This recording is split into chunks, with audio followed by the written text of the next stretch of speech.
Pastor Mark Finley revela os eventos dos últimos dias, na sua mensagem de esperança, o fim e um novo começo. Há alguns anos eu estava pregando em Budapeste, Hungria. E enquanto eu estava pregando, o governo da Hungria foi deposto. A transição entre o comunismo e a democracia. E eu estava pregando em um grande auditório no centro de Budapeste. Imediatamente comecei a receber convites das universidades e eles pediam: você poderia vir falar com nossos estudantes sobre a Bíblia, sobre o cristianismo?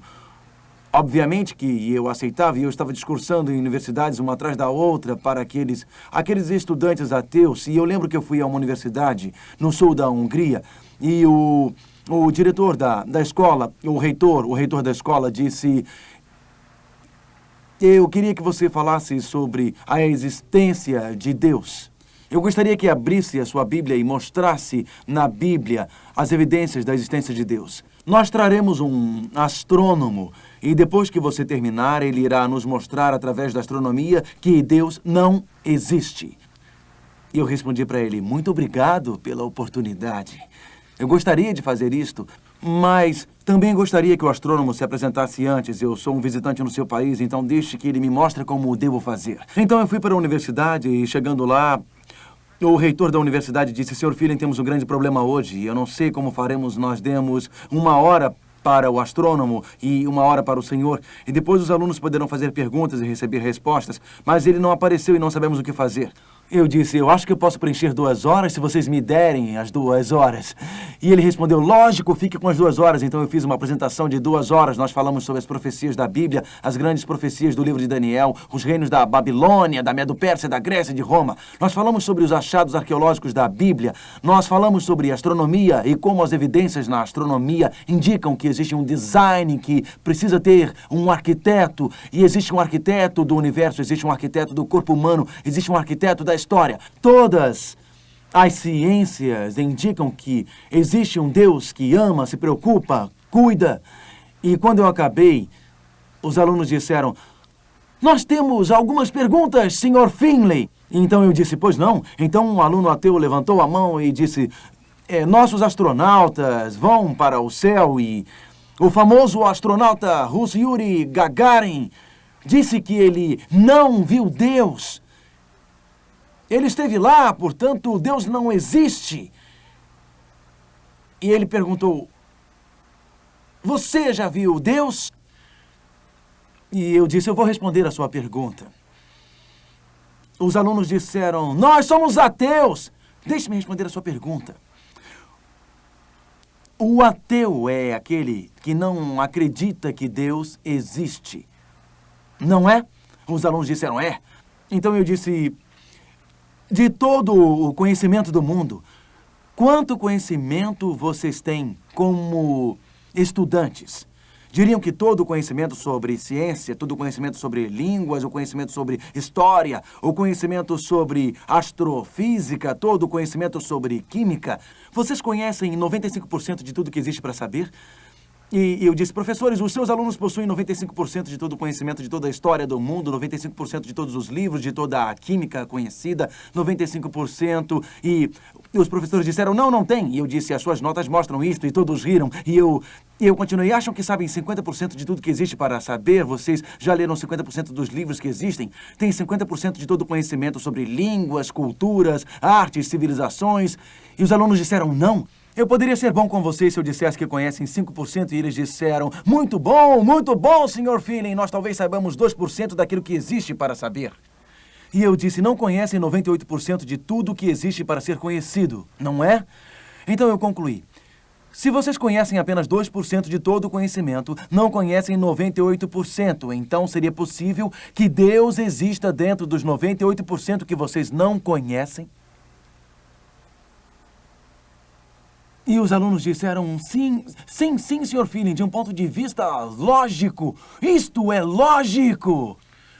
Então eu disse, vocês não são ateus, porque um ateu diz que tem certeza de que Deus não existe, mas um agnóstico diz que Deus pode existir no conhecimento que ele não tem. Por isso vocês não são ateus, são agnósticos. Mas eu tenho outra pergunta para vocês. O ateísmo diz que quando morremos, ficamos no túmulo e nunca mais saímos de lá. E alguém joga a terra, o seu corpo e ossos se desfazem, você cheira mal, e os vermes comem o seu corpo e você desaparece. Isto é o que o ateísmo diz. O cristianismo diz que um Deus amoroso nos criou, nos fez, nos formou. E ele se preocupa conosco, ele é um Deus íntimo e um Deus pessoal, que nos ama tanto que quando a raça humana foi enganada, Cristo morreu por nós e através da sua misericórdia nós podemos ir para o céu. E quando você morre, se morrer antes que ele venha, ele sabe disso, ele conhece o seu nome e ele descerá entre as nuvens do céu para redimi-lo. Agora, se puder escolher entre as duas, você pode morrer e ser enterrado e os vermes irão comê-lo. Ou você pode morrer e estar dormindo até que Cristo venha para ressuscitá-lo e então poderá viver com ele para a eternidade. Destas duas escolhas, qual delas você preferiria? E os alunos disseram, é lógico que nós preferimos viver em uma nova terra para sempre. Então eu disse, vocês não são agnósticos porque um agnóstico diz que não se interessa. Vocês estão procurando a nova terra e é por isso que eu vim aqui hoje para falar com vocês. A volta de Cristo é tudo! Qual a esperança do ateísmo para uma jovem mãe cujo marido está morrendo de câncer? Venha comigo ao Hospital do Câncer, onde as pessoas fazem radioterapia e quimioterapia, onde eles perdem peso e perdem os seus cabelos, perdem a força, perdem a esperança. O que você diria? Você sofre, irá morrer, será colocado em uma urna fria, escura e não tem mais nada.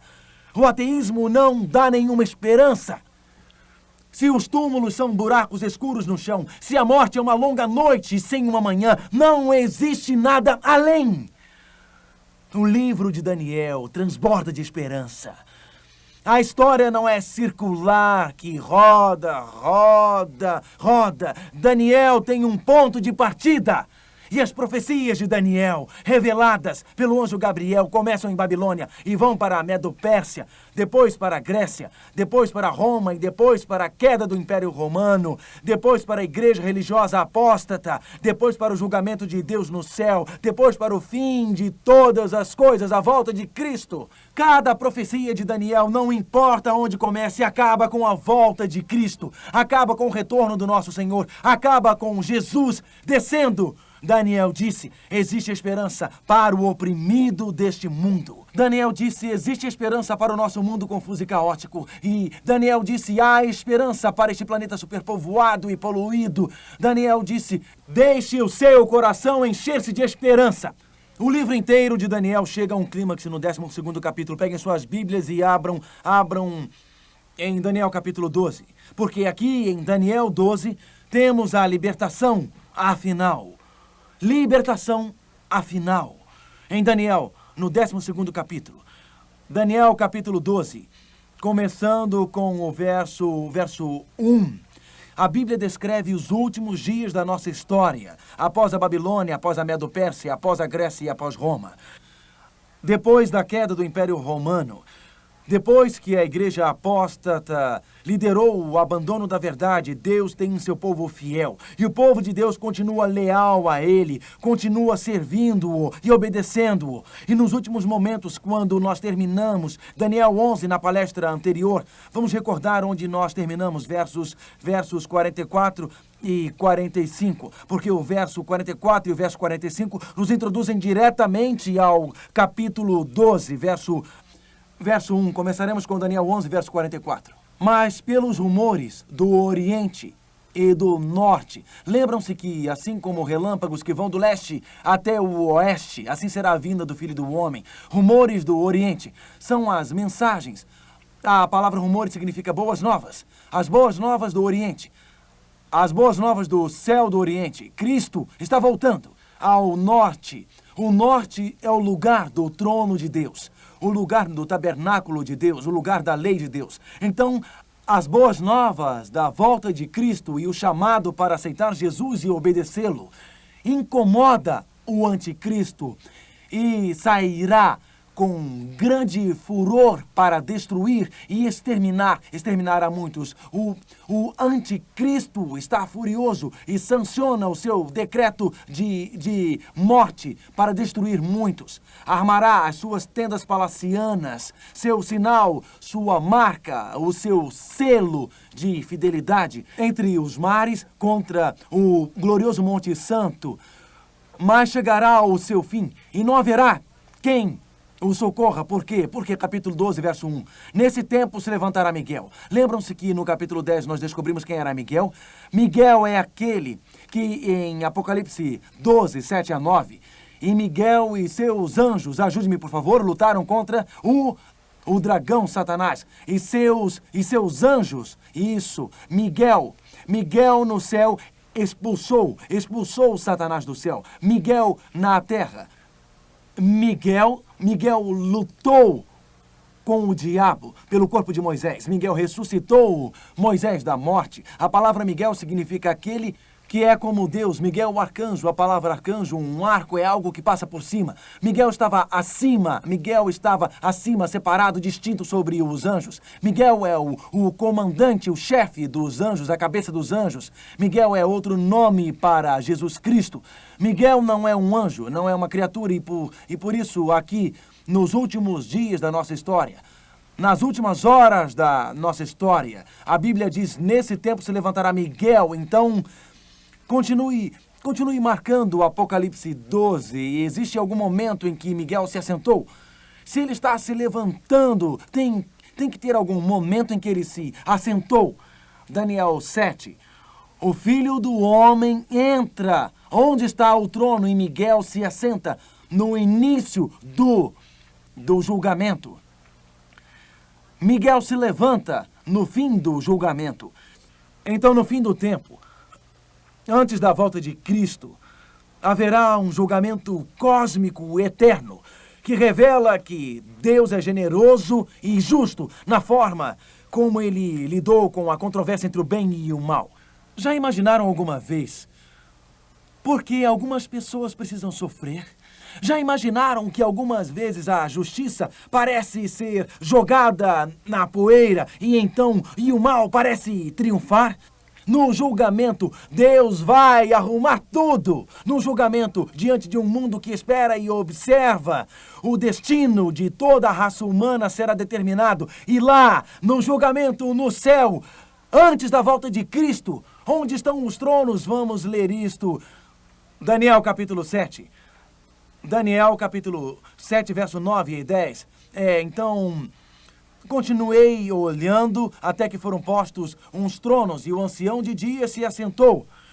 Sua veste era branca como a neve, e os cabelos da cabeça como a pura lã. O seu trono era chamas de fogo, cujas rodas eram fogo ardente. Um rio de fogo manava e saía diante dele. Milhares de milhares o serviam, e miríades de miríades estavam diante dele. Assentou-se o tribunal, e se abriram os livros. Daniel 7, verso 13.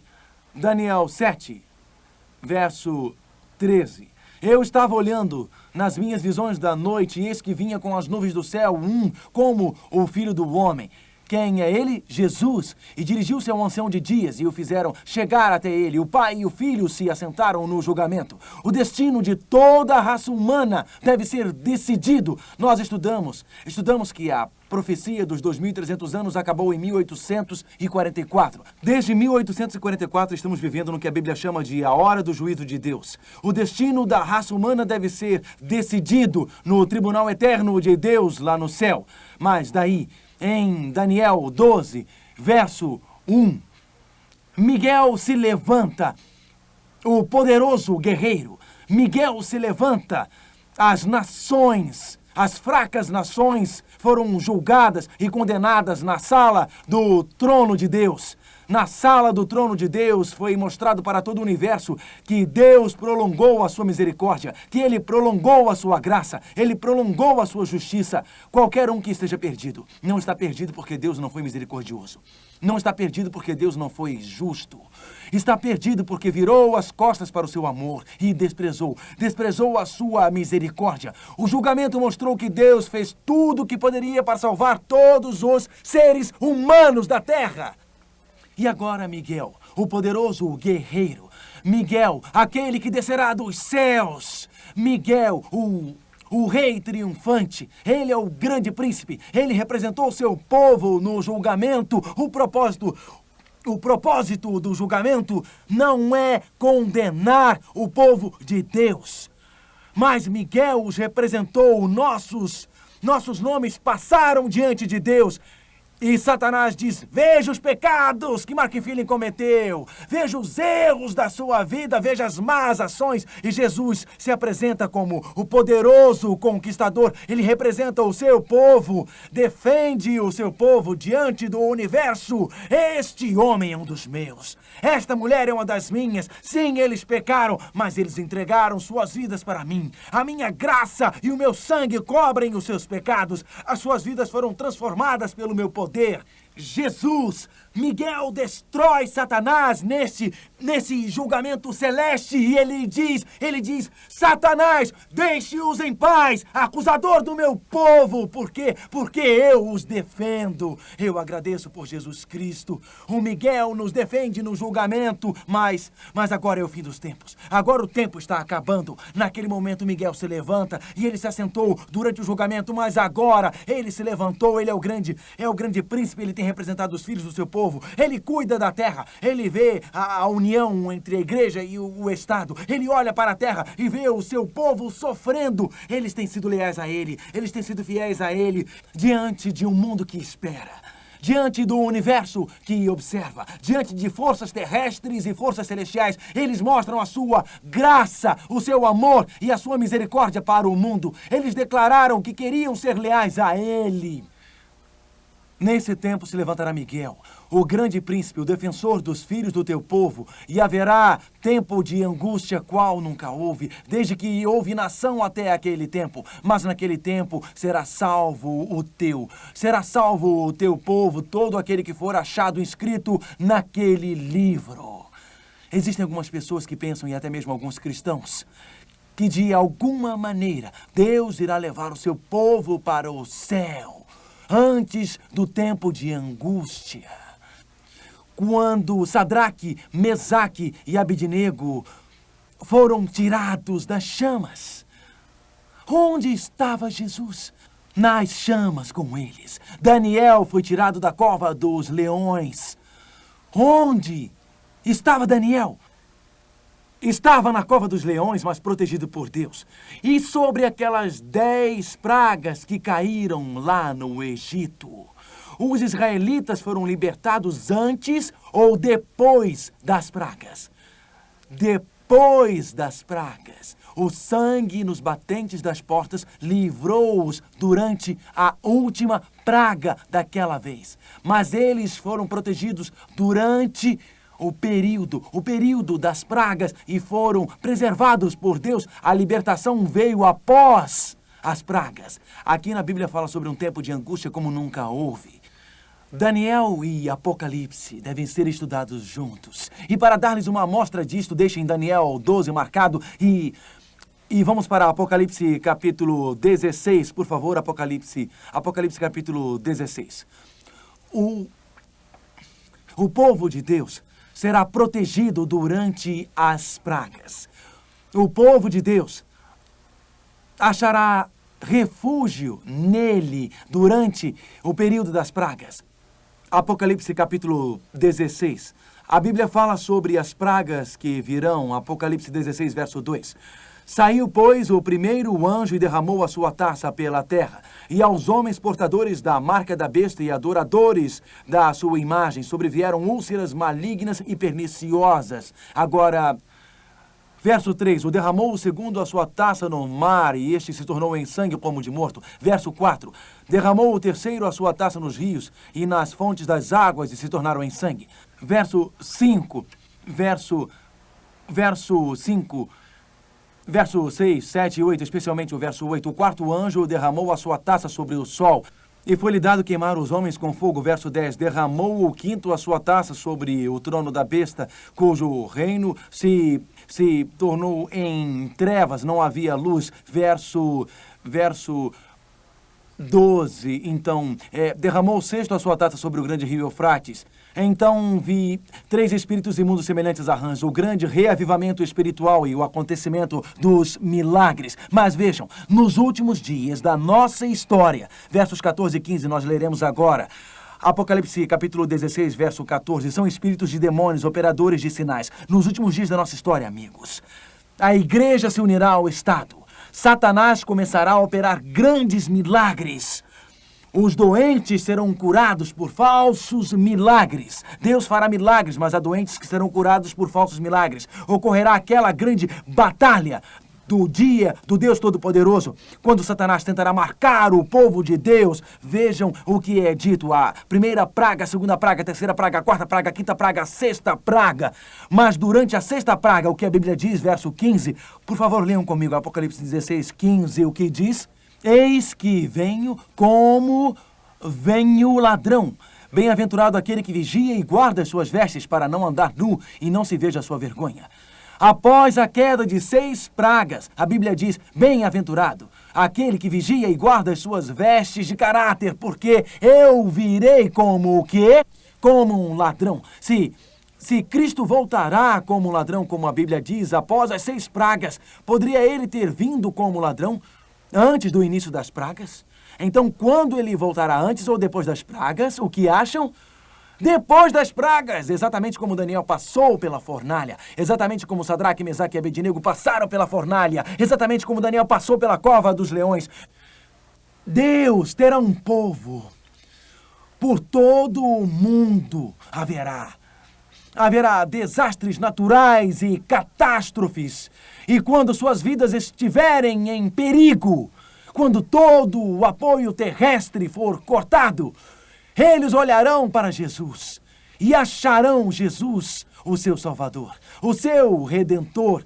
Eles olharão além das pragas, eles olharão além das provações, eles olharão além dos problemas, eles olharão além dos sofrimentos, olharão além das dificuldades, olharão além do poder da besta, olharão além do poder do anticristo, olharão além da união da igreja-estado. Eles passarão por tudo isso para a volta de Cristo, e a volta de Cristo lhes dará esperança. A volta de Cristo lhes animará o espírito. A volta de Cristo lhes fortalecerá durante os problemas terrestres. Abram suas Bíblias em Daniel, capítulo 12.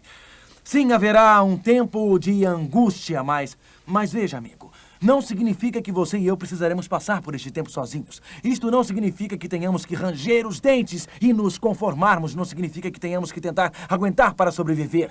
Eu gosto daquele velho hino: quando eu preciso, Jesus está perto.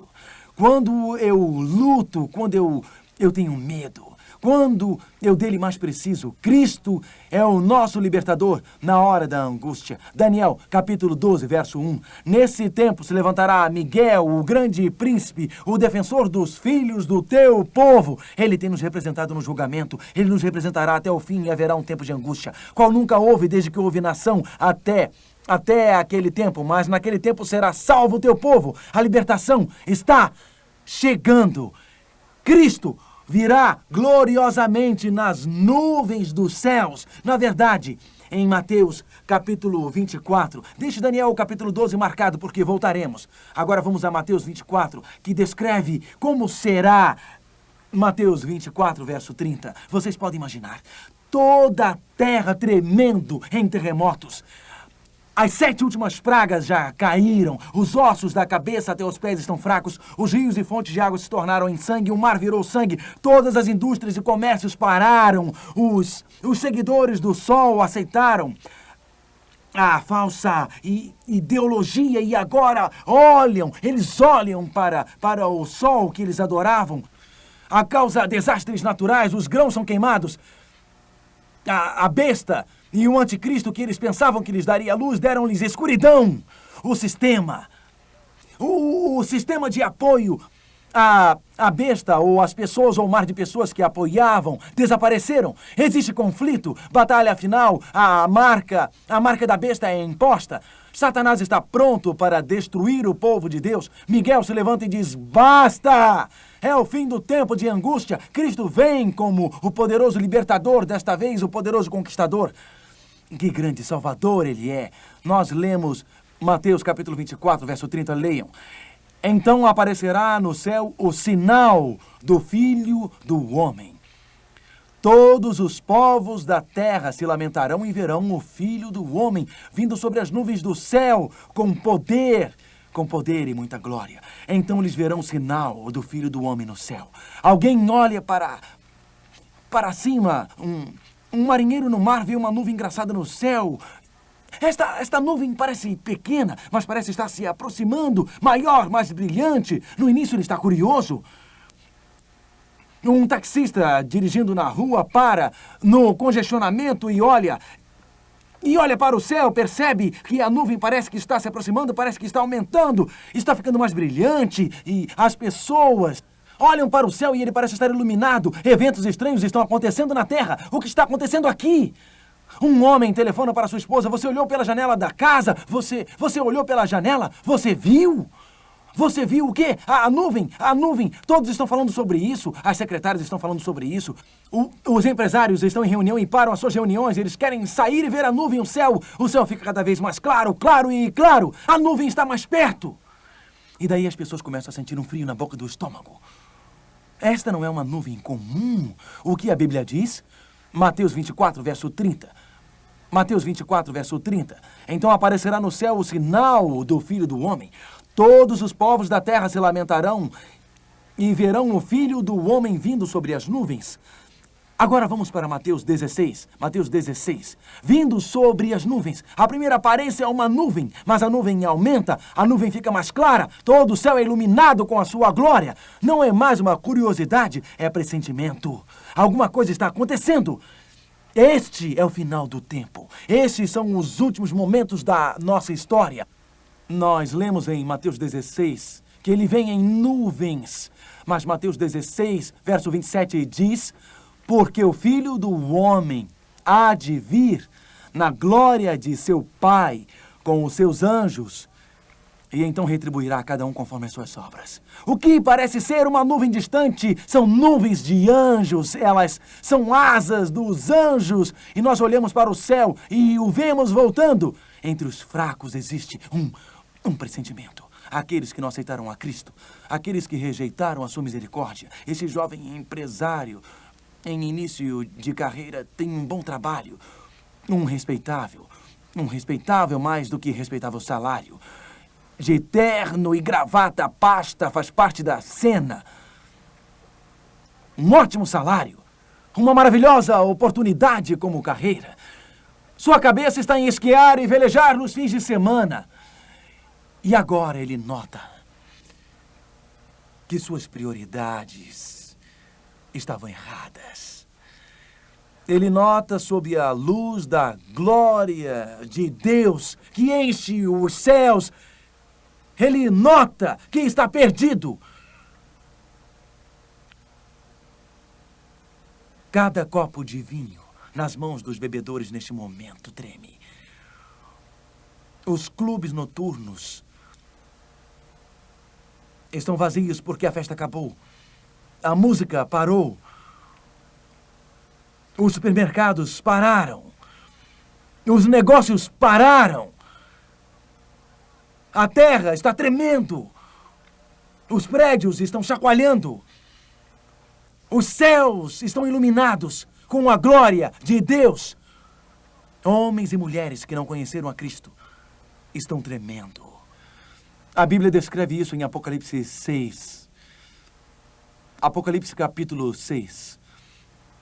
A Bíblia descreve isto. Apocalipse 6, o verso... Apocalipse 6, versos 14, 15 e 16. Apocalipse 6, versos 14 a 16. E o céu recolheu-se como um pergaminho quando se enrola. Então todos os montes e ilhas foram movidas dos seus lugares. Os reis da terra, os grandes, os comandantes, os ricos, os poderosos, e todo escravo e todo livre se esconderam nas cavernas e nos penhascos dos montes. E disseram aos montes e aos rochedos: caí sobre nós e escondei-nos da face daquele que se assenta no trono da ira do Cordeiro, porque chegou o grande dia da ira deles, e quem é que pode suster-se? Ele é o Cordeiro, Jesus Cristo, aquele que morreu, aquele cujos braços foram crucificados na cruz do Calvário, aquele cuja cabeça recebeu uma coroa de espinhos, aquele cujo lado foi ferido. Ele é o Cristo que ama, o Cristo que se preocupa, o Cristo que os quer redimir. Ele se interessou, mas algumas pessoas não. Ele os amou, mas elas não o amaram. Ele veio até elas e elas cuspiram na sua face e viraram as costas para ele. E agora? Agora se escondem desta amorável face. Agora correm em tormento e angústia. O Cristo que elas rejeitaram possui um brilho que é muito intenso para suportarem.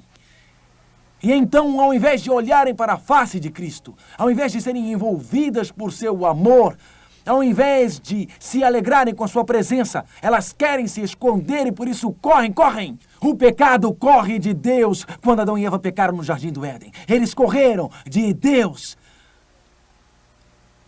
Mas existe um outro grupo mencionado por Daniel. Daniel capítulo 12, por favor, peguem as suas Bíblias. Daniel capítulo 12. Existe um outro grupo. Um grupo que não foge da presença de Deus. E este grupo deseja vê-lo voltar. Este grupo sabe que alguma coisa em comum irá acontecer. Eles sabem que algo espetacular vai acontecer. Eles sabem que este é o último dia. Verso 12, capítulo 12, verso 1, última parte. Mas naquele tempo será salvo o teu povo, todo aquele que for achado inscrito no livro. Verso 2, muitos dos que dormem no pó da terra irão ressuscitar, uns para a vida eterna e outros para a vergonha e horror eterno. Aqui, neste ponto, acontece uma ressurreição. Alguém pode perguntar, por que diz que muitos dos que dormem no pó da terra ressurgirão? Marque esta passagem, vamos para João capítulo 5. João capítulo 5. Versos 28 e 29. João 5, verso 28 e 29. Porque diz que muitos dos que dormem ressurgirão. João 5, vamos ver versos 28 e 29. Não vos maravilheis disto, porque vem a hora em que todos os que se acham nos túmulos ouvirão a sua voz e sairão. Quantos ressurgirão? Quantos? Todos. Os que tiverem feito o bem sairão para a ressurreição da vida, e os que praticam o mal para a ressurreição do juízo. Então, quando Jesus voltar, os sepulcros serão abertos. E todos os que aceitaram Cristo e o amaram neste momento da segunda vinda serão ressuscitados. Mais tarde, estudaremos sobre isso nos próximos estudos bíblicos. Haverá a ressurreição dos condenados. Este texto nos diz que haverá duas ressurreições, a ressurreição da vida e a da condenação. Mas qual é o significado em Daniel 12, quando ele diz, verso 2, quando Jesus voltar, muitos dos que dormem no pó da terra ressuscitarão, uns para a vida eterna e outros para a vergonha e horror eterno. Leiamos Apocalipse 1, que nos ajudará a entender a situação. Apocalipse 1. Apocalipse 1, verso 7. Monta o quebra-cabeça. Apocalipse 1, verso 7. Eis que vem com as nuvens, e todo olho o verá, até quantos o quê? O transpassaram, e todas as tribos da terra se lamentarão sobre ele. Portanto, mesmo aqueles que transpassaram Jesus o verão retornar. Aqueles romanos fracos que o pregaram na cruz o verão retornar. Por quê? Porque muitos dos que dormem no pó da terra ressurgirão, uns para a vida eterna e outros para a vergonha e horror eterno. Haverá uma ressurreição especial para aqueles que perseguiram Cristo no momento em que ele estará voltando. Eles o viram pela última vez na cruz e agora o verão retornando em glória. E ele os ressuscitará especialmente e eles serão destruídos pela intensidade da glória. É isto que está profetizado na Bíblia. Voltemos para a glória da segunda vinda de Cristo. Nós não queremos focalizar o grupo especial daqueles que o pregaram e o crucificaram, mas aqueles que serão ressuscitados para a eternidade. Imagine Cristo. Cristo volta descendo dos céus. Alguns pedem as montanhas para caírem sobre eles e outros, agonizando, não podem olhar para sua face. Mas existem outros, como diz Isaías, que olham para cima e dizem: este é o nosso Senhor, o qual aguardávamos, Ele nos salvará. Do lado de fora de um apartamento em um gueto, existe uma jovem mãe com os braços cheios de cicatrizes da dependência de heroína. Mas o seu coração está muito cicatrizado pelo homem que usou o seu corpo como brinquedo e a abandonou quebrada com hematomas. Nos seus braços há um bebê de 6 meses, nascido fora do casamento. Mas ela olha para cima e vê que ele vem. Recentemente, ela o aceitou como seu Senhor e Salvador. Seu amor acariciou o coração. Ela foi perdoada e transformada pela sua graça. E ela diz: este é o meu Deus. E olha nos olhos do seu bebê e diz: ele está vindo, ele está vindo, ele está vindo para mim. E lá, num banco da praça, há um velho casal. Ele coloca os braços ao redor da sua esposa. Eles são fracos, velhos, anciãos. Ele não tem mais muita esperança e o corpo está cheio de dores, artrite, reumatismo. Daniel diz: Miguel se levantará, o seu povo será libertado. Ele fala sobre a vinda de Cristo e o fim do tempo. E aquele velho casal olha para cima e eles dizem: Jesus está voltando. A Bíblia diz: em um momento, no piscar dos olhos, na última trombeta, seremos mudados nós. Instantaneamente, eles são mudados. 1 Tessalonicenses capítulo 4, verso 16 diz: porquanto o Senhor mesmo, dada a sua palavra, a palavra da ordem, ouvida do arcanjo e ressoada a trombeta de Deus, descerá dos céus, e os mortos em Cristo ressuscitarão primeiro. Depois nós, os vivos que ficarmos, seremos arrebatados para o encontro do Senhor, em algum cemitério limpo e vazio, bem no interior. Mãe e pai, mãos dadas, vão colocar flores no túmulo do filho de 16 anos, que foi atropelado por um motorista bêbado. Eles ainda se lembram da noite que receberam aquele telefonema. Eles o esperavam em casa às 8 horas. E já eram 8h15 e nada, 8h30 e nada, 9 horas nada. O coração deles batia rápido. Onde ele estaria? A noite é escura, a estrada estava escorregadia. Então o telefone tocou. E da casa do senhor e da senhora X, sim, nós temos tristes notícias para vocês. O seu filho acabou de morrer em um acidente de carro. Eles ainda lembram do horror daquela noite, a agonia de identificar o corpo no necrotério. Eles estão em pé lá no túmulo. Agora, na lápide, tem escrito o nome do filho. Eles colocam flores lá no túmulo, mas de repente, aquela nuvem no céu cresce e fica mais iluminada, e o céu está iluminado com a glória de Deus, e eles veem os anjos, veem que é a vinda de Cristo, E alguns anjos voando vêm para o lado deles e eles ouvem o nome do seu filho. E Jesus diz assim: João, João, saia. E o túmulo se abre e João sai com um novo corpo. O filho abraça o pai e a mãe e lágrimas correm e eles sobem para encontrar com Cristo nos céus juntos. Aleluia! E os anjos voam para outro lugar, para alguns outros túmulos, para algumas outras mães, para alguns outros pais. Que ressurreição espetacular que nestes últimos momentos da nossa história, este é um momento de glória, os justos e redimidos elevados para encontrar Jesus nos céus. Vale a pena perder este evento por qualquer outra coisa? Vale? Você não preferiria ser levado para encontrar-se com Jesus no céu e viver com Ele para sempre? Ou preferia ser destruído? Na verdade, só existirão dois grupos no fim dos tempos. Um dos dois grupos do fim do tempo. Homens e mulheres salvos. Homens e mulheres perdidos. Homens e mulheres vivendo com Cristo para sempre. Daniel diz, em Daniel capítulo 12 e verso 4, nos últimos dias da nossa história, Deus faria seu último apelo.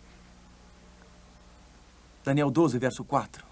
Tu, porém, ó Daniel, encerra as palavras e sela o livro até ao tempo do fim. Muitos o esquadrinharão e o saber se multiplicará. Este texto não fala sobre o conhecimento científico, mas sobre o conhecimento da palavra de Deus. Homens e mulheres vivendo no tempo do fim teriam um conhecimento muito especial da palavra de Deus. Estas profecias seriam reveladas. A iluminação dos tempos iluminaria a última geração. Então, Deus, sabendo que as tentações de Satanás seriam maiores, Ele nos deu um maior conhecimento em nosso tempo. Deus, sabendo que as tentações de Satanás seriam poderosas nos nossos tempos, deu-nos uma maior abundância de conhecimento da sua palavra. O tempo está acabando. A areia da ampulheta logo acabará. Breve, nós olharemos para o céu e veremos Cristo voltando. Breve, aquela pequena nuvem se tornará brilhante, mais e mais brilhante. Breve, homens e mulheres serão salvos ou perdidos. Tantos os santos ressurretos quanto os santos transformados, breve, serão levados para encontrar Cristo no ar ou serão destruídos com a glória da sua vinda, salvo ou então perdido para sempre. Então, Deus diz, eu te amo. Eu quero que você seja salvo. Eu quero que você viva comigo para sempre, e para sempre, e para sempre. Por isso Ele nos revelou a verdade da sua palavra. Não é por acaso que você está aqui, estudando esses 12 capítulos no divino drama do destino. Deus o trouxe aqui. Deus o trouxe aqui para ter um encontro com Jesus Cristo. Deus o trouxe aqui para levá-lo para o mais próximo de Cristo como você jamais esteve. Deus o trouxe aqui porque em breve Cristo irá voltar e Ele quer te salvar. Não é por acaso que você está aqui. Não é por acaso que você está assistindo a este programa hoje. Deus o trouxe para este lugar, onde quer que você esteja, no país. Deus o trouxe aqui agora, porque neste momento, Deus está apelando para você. Neste momento, Deus está tocando a sua vida. Neste momento, Deus está resgatando você para Ele. Você gostaria de dizer, Jesus, eu quero estar pronto. Eu quero estar pronto quando voltares. Eu quero ser levado para encontrar-te no céu. Eu quero viver contigo para sempre. Gostaria de curvar a sua fronte agora. Deus está tocando o seu coração. Por acaso existe alguém aqui, neste momento, neste local, existe alguém que está assistindo a este vídeo, neste momento, aí neste lugar, neste instante em que você está assistindo, neste momento, alguém que diz: Senhor, este é o momento da decisão para mim. Este é o momento da decisão. Eu quero encontrar Jesus. Eu quero entregar minha vida a Cristo. Eu quero seguir a Jesus. Onde quer que você esteja, nesta plateia, ou assistindo a este vídeo, gostaria de levantar a sua mão e dizer: Deus, estou falando sério. Não existe nada mais importante para mim do que encontrar a Cristo. Se eu tiver que reorganizar a minha vida, se eu tiver que mudar alguns hábitos, eu estou pedindo a Cristo hoje, perdoe-me. Peço a Cristo para mudar-me, para fazer-me um novo homem, para me ajudar a controlar a minha língua, o meu temperamento, a controlar os meus vícios, a controlar o álcool. Eu peço a Deus para tornar-me uma nova mulher, para dar-me um novo comportamento, para dar-me uma nova disposição, para ser uma nova pessoa. Levante a sua mão agora e diga: ó Jesus, eu não quero fugir. Eu não quero fugir. Quando eu vir o brilho da tua face, a magnificência da tua glória, eu não quero fugir para as rochas e montanhas. Eu quero ser levado para encontrar-te no céu. Eu quero viver contigo para sempre e sempre e sempre. Você pode sair daqui hoje como um novo homem. Pode sair como uma nova mulher. Pode sair com uma vida mudada. Enquanto você levanta a sua mão, Cristo desce e está tocando você agora. Cristo desce e enche a sua vida. Cristo desce, coloca os seus braços ao seu redor e diz: eu quero me assentar no trono do seu coração. Assim poderá me adorar para sempre no trono do universo. Obrigado, querido Jesus, porque quando nós te procuramos, tu não nos lança fora. Obrigado, porque quando vimos, podemos começar de novo. Obrigado, porque tu és o Deus do novo começo. Por isso, nós vimos a ti agora. E esperamos por aquele dia em que veremos aquela nuvem, em que veremos a tua glória no céu, em que veremos a tua volta e no qual seremos levados para viver contigo para sempre. Em nome de Jesus, amém.